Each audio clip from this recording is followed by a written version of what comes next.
मैं नदीम लारी और आप देख रहे हैं ब्लैक बाम्बू। ब्लैक बाम्बू की नई अपडेट्स के लिए बेल आइकन दबाकर सब्सक्राइब करें। पिछले कुछ महीनों में आपने देखा कि कांग्रेस की अगुवाई में एक यात्रा का आयोजन किया गया था जिसका नाम भारत जोड़ो यात्रा दिया गया था। कश्मीर से कन्याकुमारी तक ये यात्रा राहुल गांधी की अगुवाई में पूरे आन बान शान से निकला और कामयाब होता हुआ नजर आया, जिसका परिणाम कर्नाटक चुनाव में देखने को मिला, जिसमें कांग्रेस ने भारतीय जनता पार्टी को हरा करके सत्ता बनाई। उसके बाद कांग्रेस ने कई एक सारी पार्टियों के साथ मिल करके इंडिया अलायंस के नाम से एक गठबंधन तैयार किया है, जिसका मकसद ये था कि एनडीए और भारतीय जनता पार्टी को सरकार से दूर करना है। अभी फिलहाल देश के 5 राज्यों में इलेक्शन हो रहे हैं। उसके बाद 2024 में लोकसभा का इलेक्शन होगा और कई एक स्टेट्स में, राज्यों में असेंबली इलेक्शन होंगे। बात करें महाराष्ट्र की तो यहाँ पर लोकसभा इलेक्शन होगा, असेंबली इलेक्शन होगा और कॉरपोरेशन इलेक्शन होंगे। अब कांग्रेस का इसमें क्या रोल रहता है, इसको जानने के लिए हमने आज 28 नवंबर 2023 को मुमरा शहर के मशहूर समाज सेवक, कांग्रेस पार्टी के सीनियर नेता राजू सगीर अंसारी से मिल करके बात की और जानना चाहा कि क्या है कांग्रेस का मकसद, क्या है नए कांग्रेस का मकसद, क्या इंडिया अलायंस का मकसद है और महाराष्ट्र में कांग्रेस महाराष्ट्र की सियासत को, ख़ास तौर से मुमरा की सियासत को किस तरह देखती है, क्या बातें हुई, क्या कहा राजू अंसारी ने इस मामले में। पेश है आपके सामने वीडियो। ऐसी तमाम अपडेट्स के लिए हमारा channel black bamboo media subscribe करें, वीडियो को लाइक और शेयर करें। राजू भाई, ये 2023 का ख़ात्मा हो रहा है और 2024 शुरू होने वाला है। यानी कि अभी अक्टूबर के महीने से लेकर के 2024 तक जो है इलेक्शन होंगे असेंबली के, पार्लियामेंट के, और यहाँ महाराष्ट्र में शायद कॉरपोरेशन के इलेक्शन होंगे। जो हवा चल रही है मौजूदा गवर्नमेंट के ख़िलाफ़, चाहे महाराष्ट्र हो चाहे पूरे इंडिया में, तो उसको देखते हुए कांग्रेस ने जो गठबंधन बनाया है इंडिया का, तो इस वक्त जो इलेक्शन हो रहे हैं असेंबली के, तो क्या यहाँ पे इंडिया गठबंधन है या कांग्रेस अलग लड़ रही है अपना? असल में ऐसा है कि जो इंडिया गठबंधन है, इस इंडिया गठबंधन के अंदर बहुत सारी रीजनल पार्टियां हैं। चाहे वो ममता बनर्जी हो बंगाल से, चाहे वो लालू यादव की पार्टी हो आरजेडी और नीतीश कुमार की पार्टी हो बिहार से, चाहे वो हमारे उत्तर प्रदेश के अंदर मुलायम सिंह यादव से आपके समाजवादी पार्टी हो, ऐसे अलग अलग रीजनल पार्टियां हैं। मगर जहाँ जहाँ पर अभी इलेक्शंस हो रहे हैं, चाहे वो छत्तीसगढ़ हो, चाहे वो मिज़ोरम हो, चाहे वो राजस्थान हो, चाहे वो मध्य प्रदेश हो, चाहे वो तेलंगाना, इन 5 स्टेट के अंदर जो इंडिया घटक दल के जो लोग हैं उनका यहाँ पर कोई बहुत बड़ा वर्चस्व नहीं है। जैसे अभी आप तेलंगाना देखें, तेलंगाना के अंदर बीआरएस पार्टी है जो कि हमारे इंडिया गठबंधन के अंदर फिलहाल अब तक के ज्वाइंट नहीं हुई है, वो अलग से है और साथ में एमआईएम पार्टी उनके साथ में मिलकर के लड़ रही है। तो कांग्रेस ने वहाँ पर अपना जनाधार बढ़ाने की कोशिश की है, वहाँ पर वो उनके खिलाफ इलेक्शन लड़ रहे हैं। उसी तरीके से मध्य प्रदेश के अंदर जहाँ तक मैं समझता हूँ कि वहाँ पर समाजवादी पार्टी का कोई बहुत बड़ा वर्चस्व नहीं है, इसलिए उनको साथ में न लेते हुए कांग्रेस ने अपने अकेले दम के ऊपर वहाँ पर इलेक्शन लड़ने की कोशिश की है। राजस्थान में भी वही हाल है कि 1-1 की लड़ाई है बीजेपी और कांग्रेस के बीच में, और राजस्थान की हमेशा से प्रथा रही है कि 5 साल बीजेपी और 5 साल कांग्रेस राज करती है। मगर मैं समझता हूँ कि जो प्रथा और ये जो रिवाज है इस बार वो टूट जाएगा और टूटने के बाद कांग्रेस वापस से सत्ता में आने वाली है। उसी तरीके से मध्य प्रदेश का वो हाल है कि मध्य प्रदेश के जो आंकड़े हमें दिखा रहे हैं कि 230 सीटें हैं।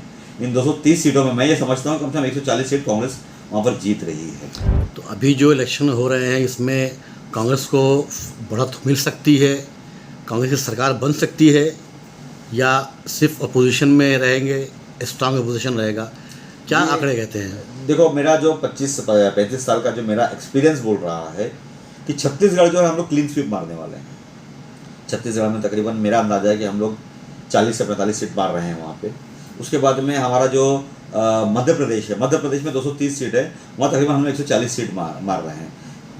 राजस्थान 50-50 था, मगर मैं ये समझ रहा हूँ जिस तरीके से दोनों वहाँ के जो बड़े लीडर हैं, चाहे वो सचिन पायलट जी हों, चाहे वो हमारे अशोक गहलोत जी हों, इन दोनों ने मिल करके कंधे से कंधा मिलाकर जिस तरीके से पार्टी को मजबूत करने का काम किया है, जिस तरीके से इन्होंने मल्लिकार्जुन खड़गे साहब की अध्यक्षता के अंदर कांग्रेस को बढ़ाने का काम किया है, जिस तरीके से उन्होंने गांधी परिवार को साथ में लेकर के काम करने का काम किया है, मैं ये समझता हूँ कि कांग्रेस वहाँ पर भी 110 सीट मार रही है। उसी के साथ में मिज़ोरम जहाँ पर है, मिज़ोरम के बारे में आप जानते हैं कि मिज़ोरम में हमेशा से जो है वहाँ की जो रीजनल पार्टियाँ वहीं जीतती हैं, मगर इस बार मैं ये समझ रहा हूँ कि जिस रीजनल पार्टी के साथ में कांग्रेस ने अपना गठबंधन किया हुआ है, वो रीजनल पार्टी और हमारी कांग्रेस मिल करके वहाँ पर तकरीबन 22 से 23 सीट मार रही है। 40 सीट की विधानसभा है वो, और 22 से 30 सीट वहाँ पर वो मार रही है। और कांग्रेस वहाँ पर भले खुद नहीं, मगर उसकी जो मित्र पक्ष जो है, उस मित्र पक्ष को लेकर के वहाँ पे वो सरकार बना रही है। तेलंगाना का मसला ऐसा है कि तेलंगाना के अंदर जब से तेलंगाना राज्य बना तब से बीआरएस वहाँ पर हमेशा, पहले टीआरएस हुआ करती थी वो, आज वो बीआरएस है। बीआरएस हमेशा वहाँ पे फॉर्म में मतलब सत्ता में रही है। वहाँ के जो चीफ मिनिस्टर है केसीआर, वो वहाँ पर सत्ता में रहे हैं। और मैं ये समझता हूँ कि तेलंगाना के लोगों ने ये सोचना चाहिए था कि तेलंगाना राज्य जो बना है, भले कितने ही लोगों ने इसके लिए जिद्दोजहद की हो, पर इसका श्रेय पूरा की पूरा कांग्रेस को जाना चाहिए। कांग्रेस की वजह से ही तेलंगाना राज्य जो है वो आंध्र प्रदेश से अलग होकर के बना है, और इसका श्रेय मैं समझता हूँ इस इलेक्शन में वहाँ के जो लोग हैं वो कांग्रेस को देने वाले हैं। और मैं उम्मीद करता हूँ, I have kept my fingers crossed, कि हो सकता है कि शायद तेलंगाना में भी हमारी सरकार बन जाए। ये जो दावे कर रहे हैं क्या भारत जोड़ो यात्रा का असर है? बिल्कुल, ये भारत जोड़ो का असर है। आज आप देख सकते हैं कि जिस तरीके से ये नफरत बेच रहे थे, हमने उसी तरीके से मोहब्बत और प्यार को बेचा है, बांटा है। बेचा भी नहीं है, बांटा है।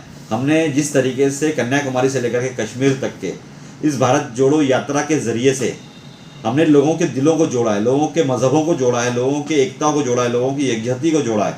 जिस तरीके से हमने हमारे देश का जो एक सिद्धांत है अनेकता में एकता, उसके ऊपर हमने काम किया। जिस तरीके से सर्वधर्म संभव हमारा देश कहता है, हमारा संविधान कहता है, उसके ऊपर हमने काम किया। और इस काम करने के बाद में हमने उसका पहला रिजल्ट जो है वो कर्नाटक के अंदर देखा कि कर्नाटक में हमारी कांग्रेस सरकार क्लीन स्वीप मार करके वहाँ पर सत्ता के अंदर आई है।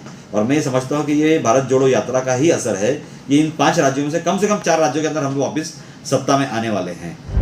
कांग्रेस ने जो गलतियां की थी पहले, जिसके बेस पे 2014 में सरकार पूरी तरीके से चेंज हो गई और मेजॉरिटी में बीजेपी आई, कांग्रेस उन गलतियों का मदावा कैसे करेगी? मैं समझता हूँ कांग्रेस की जो गलतियाँ, तो उससे बड़ी गलतियाँ हमारे देश की जो जनता है उसकी रही है। क्योंकि हमारी जनता जो है वो पॉलिटिकली मैच्योर नहीं, वो समझ नहीं पाई इनके जुमलेबाजों की सरकारों को, किस तरीके से उन्होंने इनको लुभाया, किस तरीके से इनको रिझाया और किस तरीके से झूठे वादे करके इन्होंने सत्ता में आए। इन्होंने कहा कि हम 3 महीने के अंदर सारा काला धन वापस लेकर के आ जाएंगे, हम हर एक आदमी के अकाउंट के अंदर 15 लाख रुपया डाल देंगे, हम इतने जॉब अपॉर्चुनिटीज हर पर ईयर 2 करोड़ लोगों को हम जॉब अपॉर्चुनिटीज क्रिएट करेंगे। किधर है इनके वो वादे? हम 40 रुपये लीटर पेट्रोल बेचेंगे, हम 30 रुपये लीटर डीजल बेचेंगे, कहाँ है वो वादे? हम 400 रुपये का जो बाटला था उस टाइम पे, ये कहते हैं कि हम बाटले का जो भाव उसको बढ़ने नहीं देंगे। आज जब कांग्रेस का राज्य 2014 में था तब 400 रुपये का रेट था बाटले का, आज वो बढ़ करके 1000 रुपया हो गया है। तो ये जो सारी चीज़ें आप बता रहे हैं, तो आखिर कांग्रेस ने कहीं तो गलती की कि पब्लिक ने जो है ना इनको छोड़ करके इनको चुना, भले वादे पे ही आए। हाँ। आपने ऐसा कुछ क्यों नहीं किया कि पब्लिक आप पे दोबारा भरोसा करे? कांग्रेस की क्या वापस पब्लिक जो है अभी 2024 इलेक्शन में कांग्रेस पे भरोसा करेगी या जो रीजनल पार्टी है उन पर भरोसा करेगी? मैं आपको एक बात बता दूँ मैं कि ये देखो, कांग्रेस का काम आप 70 साल से देख सकते हैं, जब से हमारा देश आज़ाद हुआ है, मैक्सिमम वक्त में जो है हमेशा कांग्रेस ही सत्ताधारी रही है, सत्ता में रही है। और हमारा देश जब हमारे हाथ में आया, जब हमारे पंडित जवाहरलाल नेहरू साहब पहली मतलब प्रधानमंत्री बने, तो ये देश अंग्रेज़ों की गुलामी में 200 साल से डूबा हुआ था। एक नए देश की रचना करनी थी, एक नए देश को उभारना था। उन्होंने जिस तरीके से काम किया, जिस तरीके से इंदिरा जी ने काम किया, जिस तरीके से हमारे राजीव गांधी जी ने काम किया, जिस तरीके से मैं घटक दलों की बात करूँगा तो वीपी सिंह जी ने जिस तरीके से काम किया, नरसिम्हा राव जी ने जिस तरीके से काम किया, ऐसे बहुत सारे लोगों ने अच्छे तरीके से काम किए। मगर कांग्रेस की एक हमेशा प्रथा रही है कि वो अपने कामों को भुना नहीं पाती है, वो अपने कामों को उजागर नहीं कर पाती, अपने कामों को एडवर्टाइज नहीं कर पाती है। और इसी का खामियाजा जो हमारे मनमोहन सिंह जी को लास्ट के 10 साल में जो उन्होंने काम किए, पूरी दुनिया रिसेशन में डूबी हुई थी, पूरी दुनिया जो है वो रिसेशन से परेशान थी, मगर हमारे देश में रिसेशन का जरा भी असर नहीं पड़ा। वो ऐसे ऐसे इकोनॉमिक रिफॉर्म्स लाए, ऐसे ऐसे तरीके से रिफॉर्म्स लाए कि उसमें हर तबके के, हर वर्ग के लोगों का फ़ायदा हुआ, चाहे वो निचला वर्ग रहा हो, चाहे वो पिछड़ा वर्ग रहा हो, चाहे वो मिडिल क्लास रहा हो, चाहे वो LIG के लोग रहे हो, चाहे वो MIG के लोग रहे हो, चाहे वो HIG के लोग रहे हो, high income group, low income group and medium income group के। उन्होंने हर एक का उसके अंदर प्रस्ताव रखा, हर एक को उन्होंने फ़ायदा पहुँचाया और ये देश बड़े अच्छे तरीके से 10 सालों के अंदर चला। हमारा जो GDP है, हमारे मनमोहन सिंह जी के ज़माने के अंदर वो 9 पॉइंट तक पहुँच गया था। क्यों पहुँचा ये? इसकी वजह ये थी कि हमने कांग्रेस तरीके से काम किया, हमने रिजल्ट्स दिए, मगर हम उन रिजल्ट को भुना नहीं पाए, हमने उन रिजल्ट को जनता तक पहुँचा नहीं पाए, जिसका खामियाजा हमें भुगतना पड़ा। और इसी हमारे बैकफुट पे आने की वजह से ये फ्रंट फुट के ऊपर आए हमारे बीजेपी के लोग। और इन बीजेपी के लोगों ने इस देश के अंदर एक पोलराइजेशन ऑफ वोट किया, उन्होंने एक जातिवाद किया, एक जाति विशेष को लेकर के टारगेट करने का काम शुरू किया, जिसकी वजह से कुछ अंधभक्त जो लोग हैं वो बहुत खुश हुए कि नहीं, हाँ माइनॉरिटी के लोगों को ये दबा रहे हैं, कुचल रहे हैं, मार रहे हैं, जिनके ऊपर तकलीफ दे रहे हैं, और इनसे उनको खुशी मिलती रही, और इस खुशी के चक्कर में उन्होंने आकर के हमारे देश को बर्बाद करते, उनको वोट डाल कर देते। माइनॉरिटी को दबाने का सिलसिला तो कांग्रेस के दौर में भी रहा है। बहुत सारे ऐसे फैसले कांग्रेस के दौर में हुए हैं जिन्होंने माइनॉरिटी को एकदम पीछे ढकेल दिया है। मजहब को लेकर कांग्रेस ने भी सियासत की है। ये है कि साफ हिंदुत्व है, हार्ड हिंदुत्व है। क्या कांग्रेस अपने इस साफ हिंदुत्व के छवि से बाहर निकलेगी? क्योंकि जिस तरह से जो इतिहास रहा है 87 से लेकर के 92 तक का, शाहबानो केस में किस तरह से उन्होंने संविधान को चेंज करके और रूल को उसमें पास कराया, उसके बाद फिर बाबरी मस्जिद ताला खुलवा करके इनको खुश किया, उनको खुश किया। आपको थोड़ा सा करेक्ट कर दो, शाहबानो के केस के अंदर संविधान के जो हमारे कानून जो थे, हमारे आईपीसी की धारा अमेंडमेंट किया, सुप्रीम कोर्ट ने अमेंडमेंट करके ये कहा था कि नहीं, शाहबानो केस के अंदर जो शरीयत कहेगी, जो AIMPLB कहेगी, उसके ऊपर लागू किया जाएगा। तो करेक्शन किया गया था उसके अंदर। ओके। उसके बाद एक तबका खुश हुआ राजीव गांधी के इस फैसले से, उसके फ़ौरन बाद बाबरी मस्जिद ताला खुलवा करके दूसरे तबके को खुश किया। वो गलती कांग्रेस की जो ले डूबी लास्ट में आकर के 2014 में 92 में, जिसके बाद से कांग्रेस सरकार इस तरीके से बन नहीं पाई गए तौर पे। कांग्रेस की ये गलतियां अभी भी कांग्रेस निगाह में है या फिर वही गलती चलेगी माइनॉरिटी दबाने का, मुसलमानों को अवॉइड करने का?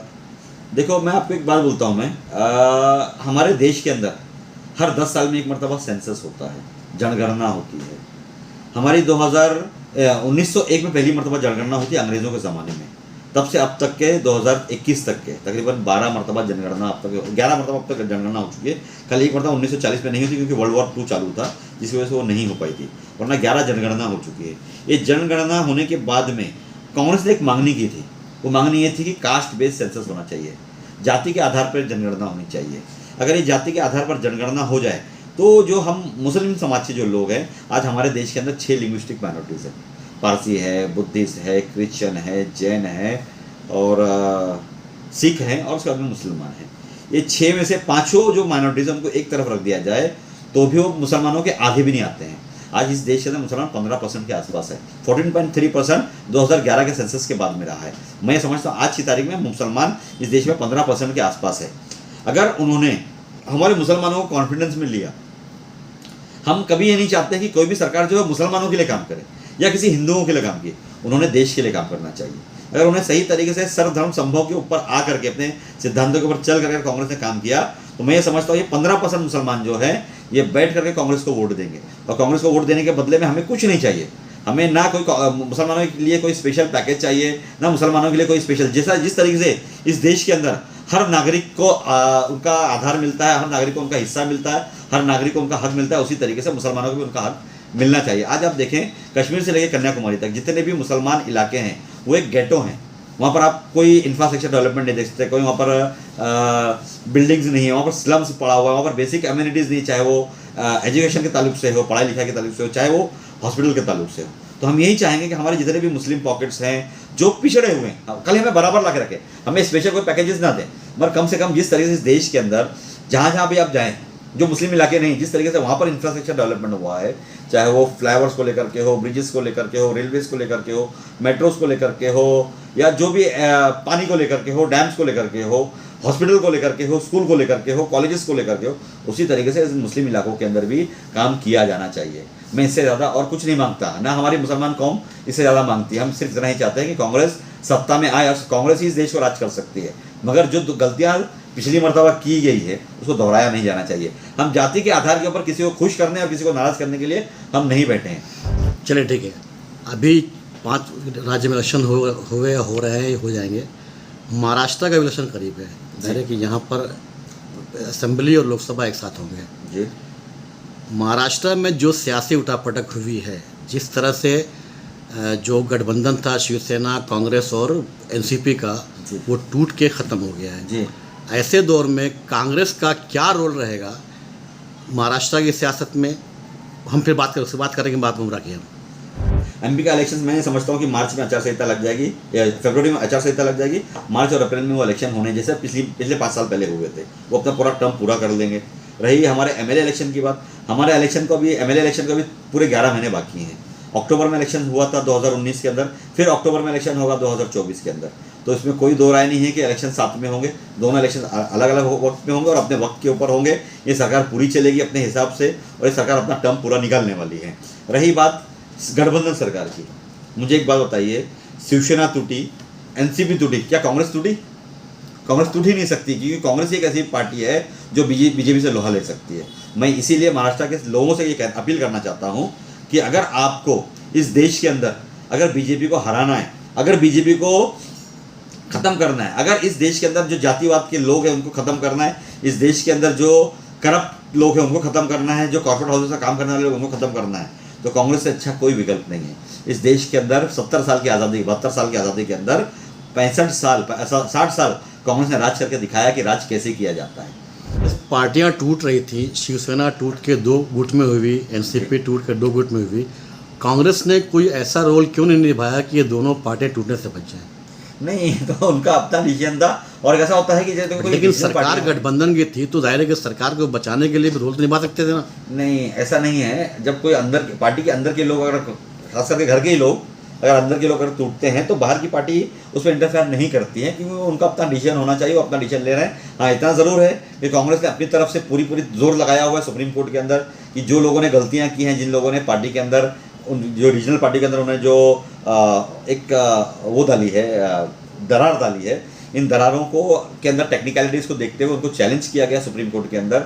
वहाँ पर हमारे वकील लड़ रहे हैं और सब, मैं ये समझता हूँ कि उसका सारा संज्ञान जो है वो हमारे राहुल जी गांधी साहब और मल्लिकार्जुन खड़गे साहब बराबर से ले रहे हैं। तो ये कहीं ना कहीं वो उनको एक टेक्निकल सपोर्ट दिया जा रहा है हर रीजनल पार्टी को, चाहे वो एनसीपी हो, चाहे वो शिवसेना हो। मगर मैं फिर भी आपसे अपील करता हूँ और मैं आपके माध्यम से महाराष्ट्र के लोगों से अपील करता हूँ कि कांग्रेस के सिवाय इस देश को कोई ना चला सकता है, ना चला पाएगा। ये जो मुमरा में जो सियासत हो रही है, जो पार्टियां टूट करके अलग हुई हैं और जिस अंदाज से यहाँ सियासत कर रहे हैं, चाहे वो एनसीपी का शरद पवार गुट हो या शिवसेना का शिंदे गुट हो, ये मुमरा को किस जगह लेके जाएगा? मैं समझता हूँ ये हमारे लिए फ़ायदेमंद है। इसलिए फ़ायदेमंद है कि मुमरा हमेशा से कांग्रेस का कर रहा है।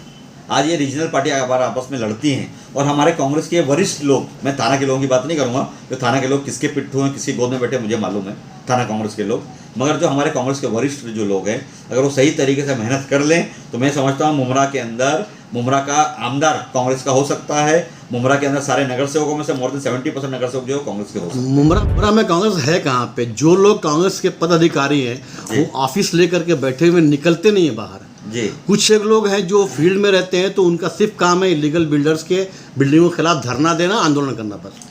फील्ड पे कांग्रेस नहीं है। नहीं, मैं ये समझता हूँ कि ऐसा नहीं है कि कांग्रेस यहाँ पर जिंदा नहीं है, कांग्रेस यहाँ पर जिंदा है। अब नहीं, ये जिंदा होना किस बुनियाद पे रहेगा कि ऑफिस खोल के बैठे हुए हैं? नहीं, मैंने इसका जवाब आपको पहले दे दिया कि हमारी जो थाना कांग्रेस है वो किसी न किसी की गोद में बैठी हुई है। आपको भी मालूम है किसी गोद में। हम मुमरा की बात कर रहे हैं तो थाना कांग्रेस ही चलाती है मुमरा के। मुमरा थाना कांग्रेस के बाहर नहीं है, उसी के अंदर है। वही पैनल है, वही अध्यक्ष होता है हमारे थाना जिला का, हमारे थाने शहर का, और उन्हीं के कमान के ऊपर सारे काम होते हैं। तो जो थाना कांग्रेस जो है वो कहीं ना कहीं बिकी हुई है, कहीं ना कहीं वो डरी हुई है, कहीं ना कहीं वो किसी के लालच में आकर के उसके साथ में घूम रही है। किसके साथ में? आपको मालूम है वो हमारे जो थाना के कांग्रेस के जो लोग हैं वो किस आमदार के साथ में बैठते हैं, किस आमदार की बातों को सुनते हैं और किस आमदार की बातों के ऊपर टिकट बांटा जाता है। तो मैं ये अपील करता हूँ हमारे वरिष्ठ कांग्रेसी नेताओं से, चाहे वो एमपीसीसी के लोग हों, चाहे वो एआईसीसी के लोग हों, चाहे वो सीडब्ल्यूसी के लोग, एक मरतबा मुमरा के ऊपर आप लोग एक विशेष नज़र रख करके मुमरा की टीम को मजबूत करें। हम बैठे हैं, मैं बैठा हूँ, यासीन कुरैशी साहब बैठे हैं, मोतीराम भगत बैठे हैं, 3 नगर सेवक हैं मुमरा के अंदर। और हम लोगों ने अगर सही तरीके से प्लान कर लिया, सही तरीके से हमने अगर हमारे गली गली के अंदर, घर घर के अंदर हमने कांग्रेस के कैडर को खड़ा कर दिया, तो मैं समझता हूँ हम यहाँ पर हमारा आमदार भी चुन सकते हैं और हमारे ज़्यादा ज़्यादा नगर सेवक भी चुन करके आ सकते हैं। कोशिश कब होगी? अभी इलेक्शन सर पे आ रहे हैं। नहीं, हमारे इलेक्शन तो भी 1 साल बाकी है। हमारा इलेक्शन मैं नहीं समझता कि 2024 में होने वाला है, 2025 में आने वाला है। उससे पहले हम लोग बैठेंगे ज़रूर। ये इलेक्शन, ये 5 राज्य की जो इलेक्शन है ये हो जाने तो उसके बाद हम जाएंगे दिल्ली में बैठ कर बात करेंगे एआईसीसी ऑब्जर्वर से या हमारे सीडब्ल्यूसी के मेंबरों से कि भाई मुमरा के लिए कुछ स्पेशल एक ऑब्जर्वर हमें दिया जाए। ओके, ठीक है। अभी जो इस वक्त जो मुमरा में सियासत चल रही है, मुमरा का माहौल कहीं ना कहीं चेंज हो रहा है। मुमरा के अंदर देखो, जिसके पैरों के नीचे से ज़मीन सरक रही है वो एकदम कौरा बावरा घूम रहा है। उसके समझ में नहीं आ रहा है कि मैं क्या करूं। तो उसके पास एक ही हथियार है अभी, सेकुलरिज्म का हथियार, कि भाई सामने के लोग कम्युनल है और मैं सेकुलर हूँ। मैं ही आप लोगों को बचा सकता हूँ, मैं ही आप लोगों को संभाल सकता हूँ, मैं ही मुमरा के ऊपर काम कर सकता हूँ। मैं मुमरा के लोगों से अब अपील करूँगा। देखो, मैंने देश के लोगों से अपील कर दी, मैंने महाराष्ट्र के लोगों से अपील कर दी, अब मैं मुमरा के लोगों से अपील करूँगा कि आप इस बात को देखिए कि पिछले 14 साल में इन महाशय ने मुमरा के लिए क्या विकास किया, मुमरा के लिए क्या ल्यूक्रेटिव ऑफर्स लाए, मुमरा के लिए क्या पॉलिसी बनाई, मुमरा के लिए क्या इन्होंने किया। आज हमारे मुमरा के अंदर 5 बड़ी बड़ी चीज़ें हैं जिसके लिए हम तकलीफ में हैं। सबसे पहली चीज़ लाइट, जिसके लिए प्राइवेट करके टोरेंट को दे दिया गया, कितना कमीशन खाया गया सबको मालूम है। दूसरा पानी, आज हमारा पानी जो नईम खान साहब के ज़माने में और रामदास भगत साहब के ज़माने का जो पानी था वही पानी हमें आ रहा है। आज तक इन्होंने पानी बढ़ा के नहीं लिया हमारे लिए। तीसरी चीज़ जो है हमारा पार्किंग। आज आप मुमरा कौसा में देखेंगे कि यहाँ पर पार्किंग की इतनी तकलीफ है, कोई पार्किंग का प्रोविज़न नहीं किया गया, कोई पार्किंग प्लाजाज नहीं बनाए गए। चौथा हमारा जो है वो हॉकर्स है। आज हमारे मुमरा कौसा में कोई हॉकर्स प्लाजा नहीं, कोई हॉकर्स की पॉलिसी नहीं, कोई हॉकर्स के नियम नहीं। आज पूरे मुमरा कौसा में पार्किंग वालों ने, हॉकर्स वालों ने पूरे रास्ते के ऊपर कब्जा करके रखा हुआ है। और पांचवी और सबसे आखिरी चीज़, मुमरा में सबसे ज़्यादा प्रॉब्लम और किसी चीज़ का है तो वो डिलैपिडेटेड बिल्डिंग का है। अभी आपने देखा कि चांदनगर के एक हादसे के अंदर वो 23 घर के परिवार के लोगों को जिम के अंदर रखा गया। आप 2.5 साल हाउसिंग एंड डेवलपमेंट मिनिस्टर थे, आपने पूरे महाराष्ट्र के अंदर काम किया। वहाँ माडा की बिल्डिंग बना दी, यहाँ सिडको की बिल्डिंग बना दी, यहाँ SRA की बिल्डिंग बना दी, यहाँ हाउसिंग की बिल्डिंग बना दी। तो आप तो जीत कर मुमरा से गए थे, तो आपका फ़र्ज़ नहीं बनता था कि मुमरा के अंदर जो डिलैपिडेटेड बिल्डिंग है इनके लिए कोई पॉलिसी बना के, चाहे वो क्लस्टर डेवलपमेंट के जरिए हो, चाहे वो SRA SRD के जरिए हो, चाहे वो माडा के जरिए हो, चाहे वो सिडको के जरिए हो, चाहे वो MMRD के जरिए हो, यहाँ पर अच्छे हाउसिंग कॉम्प्लेक्स बनाए जा सकते थे। और बना करके जो PAP के जो लोग होते हैं, जो प्रोजेक्ट अफेक्टेड पीपल होते हैं, उनको उनके अंदर शिफ्ट किया जा सकता था, उनको खुद के घर मुहैया कराए जा सकते थे। आज आप देखें थाना के अंदर, अभी पिछली बार मतलब मैं ओपनिंग में था, CM साहब आए थे, वर्तक नगर के अंदर 40,000 घर बनाए जा रहे हैं क्लस्टर के अंदर। उन 40,000 घरों के अंदर जो 25,000 जो लोग वहाँ पर रह रहे थे, वो चालियों, झुग्गियों और झोपड़ियों में रह रहे थे, उन 25,000 लोगों को उसके अंदर घर मिल रहा है क्लस्टर डेवलपमेंट बिल्डर की तरफ से, फ्री ऑफ कॉस्ट मिल रहा है, कोई पैसा उनको वहाँ पर देना नहीं है। तो कितनी अच्छी बात है कि 25,000 घर के जो लोग हैं वो इलीगल शांतियों में से, इलीगल स्लम में से उठ करके एक अच्छी लीगल बिल्डिंग के अंदर चले जाएंगे। तो क्या मुमरा के अंदर ऐसा नहीं हो सकता था? ज़रूर हो सकता था। आप तो हाउसिंग एंड डेवलपमेंट मिनिस्टर थे, इतनी बड़ी मिनिस्ट्री थी आपके पास, मगर आपने मुमरा के लिए किया ठेंगा किया। आदमी ये इल्ज़ाम लगा रहा है कि 15 साल से मुमरा में डेवलपमेंट नहीं हुआ है, सिर्फ आपकी नज़रों के सामने। एक आप बताइए, मैं आ रहा हूँ। जनता बार बार फिर मौका क्यों दे रही थी, चाहे वो MLA बना के भेज रही हो, चाहे वो कॉर्पोरेटर दे रही हो। देखो, कॉर्पोरेटर की बात तो मैं नहीं करूँगी, कॉर्पोरेटर बेचारे हमारे इतने सक्षम नहीं हैं, क्योंकि वो एक सेल्फ गवर्निंग बॉडीज़ में काम करते हैं। एक महानगर पालिका की बहुत छोटी हद होती है, उस हद में रह करके हमें बहुत ज़्यादा काम करने को नहीं मिल पाता है। उसके बावजूद मुमरा कौसा के अंदर आज थाना को आप देख लीजिए, थाना के अंदर एक ही हॉस्पिटल था, शिवाजी महाराज रुग्णालय, आपको मालूम होगा, CSM hospital, Chhatrapati Shivaji hospital. पूरे थाना के अंदर 9 प्रभाग समितियाँ हैं, मगर उसके बावजूद हम नगर सेवकों ने मिल करके सेकंड हॉस्पिटल जो है वो मुमरा के अंदर लेकर आया। आज हमारे पास हकीम अजमल खान हॉस्पिटल है, प्राइवेट नहीं, प्राइवेट नहीं है वो, आपको मैं बता दूं कि वो गवर्नमेंट का हॉस्पिटल है, और उसको हमने PPP तत्व के ऊपर अपोज किया है कि म्यूनसिपल कॉर्पोरेशन को PPP तत्व पे ना दे, वो कैशलेस होना चाहिए। हमारी मंशा क्या होती है? हमारी मंशा ये होती है कि जो एक मरीज़ जो है जब हॉस्पिटल में जाए तो उसे फ्री ऑफ कॉस्ट इलाज होना चाहिए। यही मंशा को हम मद्देनजर रखते हैं। हमने कमिश्नर से बात की है कि कोई भी हॉस्पिटल चला, हमको उससे कोई लेना देना नहीं, म्यूनसिपल कॉर्पोरेशन चलाए, स्टेट गवर्नमेंट चलाए, कोई प्राइवेट पार्टी चलाए, हम पैसा नहीं भरेंगे। अगर किसी ने पैसा मांगा तो हम उसके खिलाफ हैं। तो हमारा वो हॉस्पिटल बनकर के रेडी है। मैं समझता हूँ आज कोर्ट की तारीख है, आज 28 नवंबर 2023 को हमारे हाई कोर्ट के अंदर उसकी तारीख है। आज फैसला हो जाएगा कि वो PPP की तत्व पे जाएगा या नहीं जाएगा।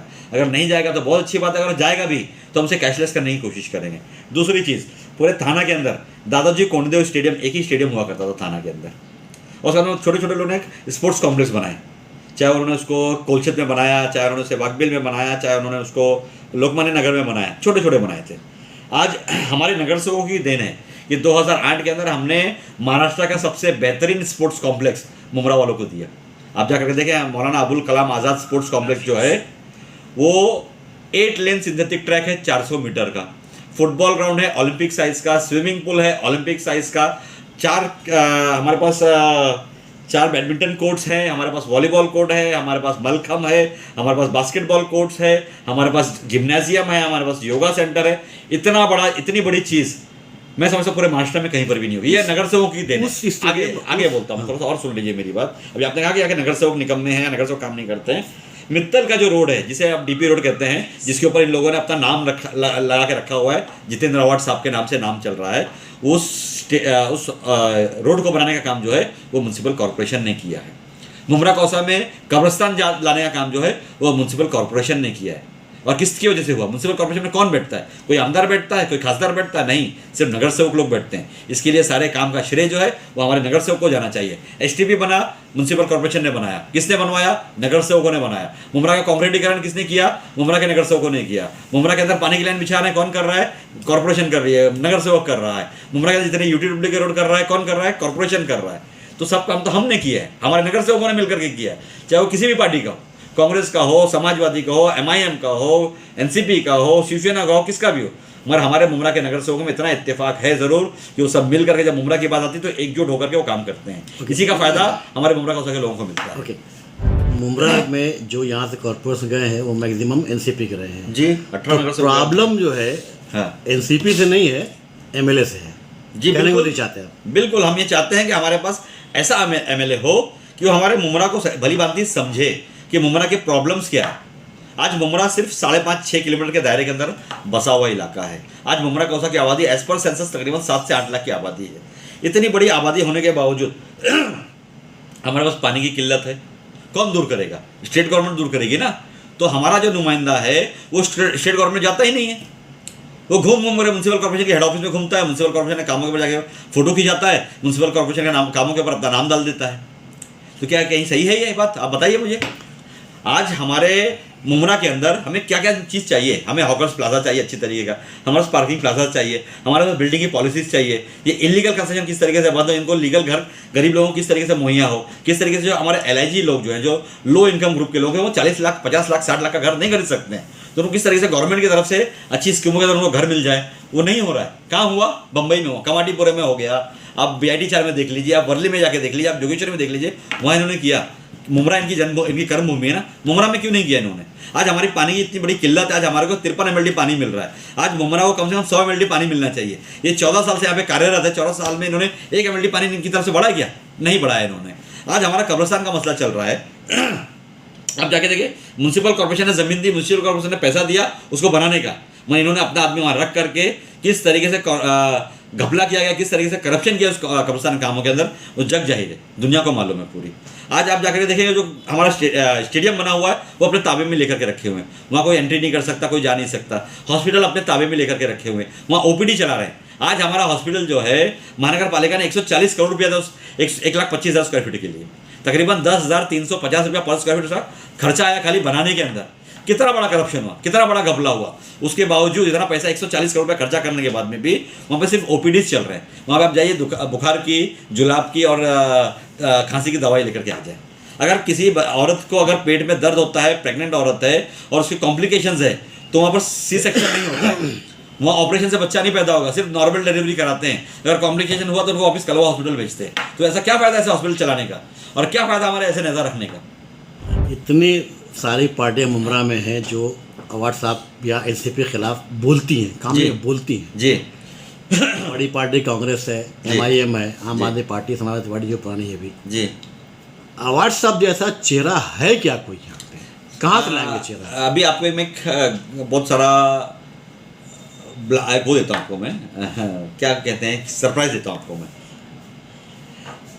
पहला इलेक्शन जो 2009 का इन्होंने लड़ा है ना, सिर्फ वही एक इलेक्शन है जो इन्होंने इलेक्शन लड़ा है।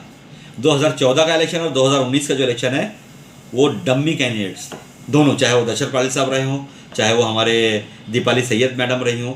ऐसा हुआ कि मातोश्री से तय हो जाता था कि नहीं, जितेंद्र आवाड के सामने कैंडिडेट नहीं देना है, एक डम्मी कैंडिडेट देना है। इसके लिए दोनों डम्मी कैंडिडेट होते थे और मुमरा कौसा की जनता को बेवकूफ़ बना करके कि नहीं भाई शिवसेना को वोट दोगे तो BJP आ जाएगी, शिवसेना को वोट दोगे तो मुसलमान मारे जाएंगे, इस तरीके से सांठ-गांठ करके मुसलमानों को बेवकूफ़ बना करके किया जाता था। मगर अब 2024 का इलेक्शन एक सच्चा और अच्छा इंसान यहाँ पर आकर के लड़ेगा, कोई भी हो, मैं किसी का नाम नहीं लेता हूँ। गठबंधन तो वही है ना, शिवसेना, NCP, कांग्रेस नहीं, जो 2014 में था, जो 2019 में था। कोई भी रहने दो, कोई भी पार्टी से इनको लड़ने मातोश्री से डमी खड़ा करने की बात की जाएगी। नहीं, हम तो इस बार बराबर से कैंडिडेट देंगे, अच्छा कैंडिडेट देंगे, बेहतरीन कैंडिडेट देंगे। और हमारी 100% मंशा हमारी ये रहेगी, 200% हमारी मंशा ये रहेगी कि हमारा आदमी इस बार MLA जीत करके आवे। आपका आदमी मतलब कांग्रेस? मैं नाम नहीं ले रहा हूँ किसी भी पार्टी का और किसी भी शख्स का, वो कांग्रेस से भी हो सकता है, वो एनसीपी से भी हो सकता है, वो समाजवादी से भी हो सकता है, वो एमआईएम से भी हो सकता है, वो किसी भी पार्टी से हो सकता है, खाली बीजेपी और शिवसेना से नहीं होगा। कोई एक चेहरा बताए। नाम भी नहीं बताऊंगा मैं, बहुत सारे लोग हैं हमारे पास। हमारे पास नजीमुल्ला साहब है, हमारे पास राजन कीनी साहब है, हमारे पास नईम खान साहब है, हमारे पास सैयद अली भाई साहब है, हमारे पास सिराज डोंगरे साहब है, हमारे पास मंदार कीनी साहब है, हमारे पास मिलिंद पाटिल साहब है, बहुत सारे लोग हैं। मैं खुद अपने आप को मानता हूँ, मैं भी लड़ सकता हूँ अगर अल्लाह ने चाहा तो। हमारे पास अजीज वाटा साहब है, हमारे पास जफर नुमानी साहब है, हमारे पास बहुत सारे ऐसे लोग हैं जो यासिन कुरैशी साहब जो एक मरतबा लड़ भी चुके हैं। बहुत सारे ऐसे वरिष्ठ नगर सेवक हैं हमारे पास जो 3-3 मरतबा, 4-4 मरतबा, 5-5 मरतबा नगर सेवक जीत करके आए हुए लोग हैं। तो क्यों ना हम में से कोई एक लोकल जीत करके आ जाओ।